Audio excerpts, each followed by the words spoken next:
আওয়ামী লীগ তারা কীভাবে ছাত্র জনতার হাতে অভ্যুত্থানের মাধ্যমে পতন হয়েছে সেটা দেখা গেছে।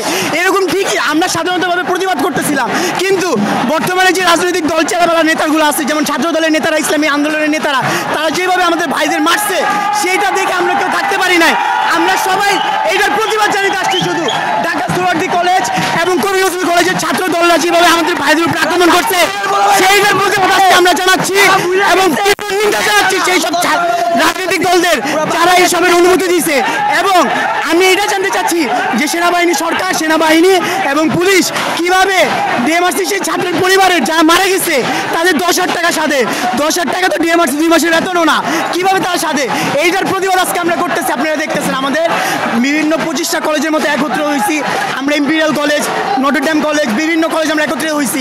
কারণ বর্তমানে তারা রাজনৈতিক দল হয়নি পুরোপুরি, তারা শুধু দল আছে। তারাই আমাদের এখনই কীভাবে অত্যাচার করতেছে। তাহলে যদি কোনোভাবে সরকার আসে তারা আমাদের কী অবস্থা হবে সেটা একবার ভাইবা দেখেন আপনারা।